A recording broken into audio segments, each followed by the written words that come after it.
आणि बातमीपत्राच्या सुरुवातीला विशेष रिपोर्ट आहे तो साताऱ्यामधून। साताऱ्याच्या सावली गावामध्ये एमडी ड्रग्ज निर्मितीचा एक मोठा कारखाना मुंबई पोलिसांच्या गुन्हे शाखेने उद्ध्वस्त केला आहे। गंभीर बाब म्हणजे इतक्या मोठ्या प्रमाणावर एमडी ड्रग्जचा अवैध धंदा इथं चालत असताना सातारा पोलिसांना याची अजिबात कल्पना देखील नव्हती। त्यातच या कारवाईनंतर विरोधकांनी पोलीस आणि गृह खात्यावर काही सवाल देखील उपस्थित केले आहेत। आणि तसंच काँग्रेसनं या गोरखधंद्याला उपमुख्यमंत्र्यांचं संरक्षण होतं का असा आरोप करत एकच खळबळ उडवून दिली आहे। पाहूया त्या संदर्भातला हा एक विशेष रिपोर्ट।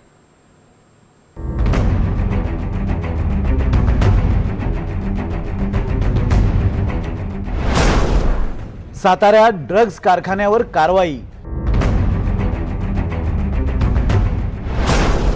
ड्रग्ज कारखान्याचं उपमुख्यमंत्र्यांशी कनेक्शन। महाराष्ट्राला उडता महाराष्ट्र का म्हणू नये, विरोधकांचा सवाल।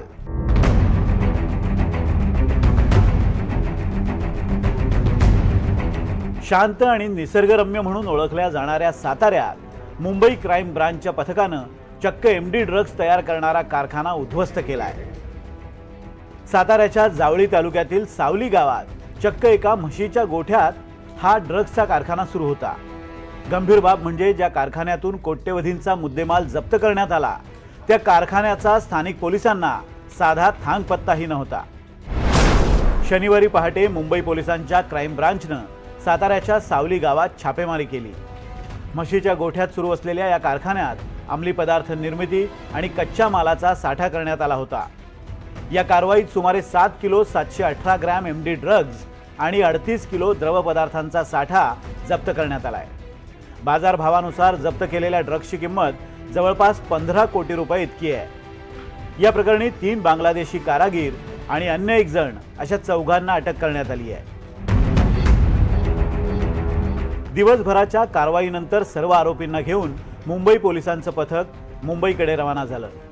पण या कारवाईचे पडसाद महाराष्ट्राच्या राजकीय वर्तुळात उमटू लागले आहेत। काँग्रेसचे प्रदेशाध्यक्ष हर्षवर्धन सपकाळ यांनी ट्विट करत ड्रग्जच्या कारखान्याचा संबंध थेट उपमुख्यमंत्र्यांशी जोडलाय आणि वोट चोरी करून सत्तेवर बसलेले फडणवीस, शिंदे आणि पवार सरकार आता उडता महाराष्ट्र करूनच थांबणार आहे का असा हल्लाबोल करत सरकारवर प्रश्नांची सरबत्तीच केली आहे। पश्चिम बंगाल राज्यातील कामगार इतक्या दुर्गम ठिकाणी कोणाच्या मदतीनं वास्तव्यास थांबले। ड्रग्ज निर्मिती सुरू असलेल्या गोठ्याच्या मालकाकडून ओंकार दिघे नावाच्या माणसानं एकनाथ शिंदेंच्या पक्षाचे नगरसेवक प्रकाश शिंदे यांच्या कामासाठी जागा वापरण्यास मागितली होती।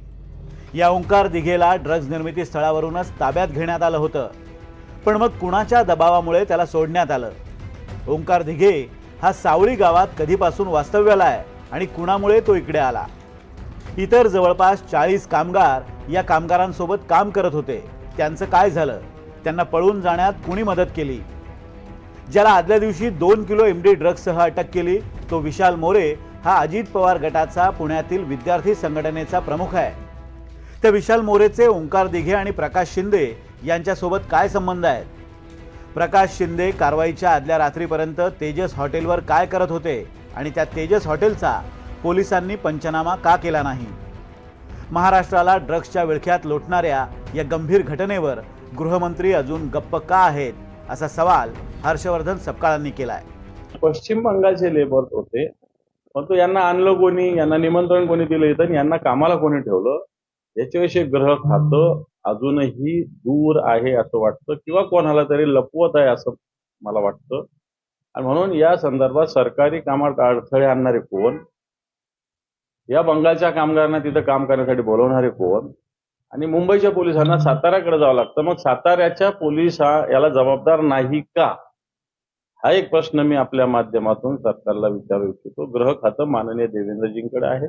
देवेंद्रजी प्रामाणिकपणे याविषयी काम करतात असं मी म्हणेल, परंतु प्रामाणिकपणे जर काम करत असेल तर मग अशा पद्धतीनं काही लोकांना वाचवण्याचा प्रयत्न आपलं सरकार किंवा आपलं खातं का करतं, हा मला असं वाटतं आपल्या माध्यमातून मी सरकारला प्रश्न विचारतो। इतर अंमली पदार्थांच्या तुलनेत स्वस्त आणि सहज उपलब्ध होत असल्यानं नशेखोरांमध्ये सध्या एमडी ड्रग्जची चलती आहे। त्यातच अलीकडच्या काळात अंमली पदार्थ विरोधी कारवायांमध्ये एमडी ड्रग्ज जप्तीचं प्रमाण हे कमालीचं वाढलंय। अशातच ड्रग्ज तस्करांना राजकीय पाठबळ मिळत असल्याबाबत विरोधकांनी केलेले आरोप जर खरे असतील तर ही गंभीर बाब म्हणावी लागेल. Bureau report, NDTV Marathi.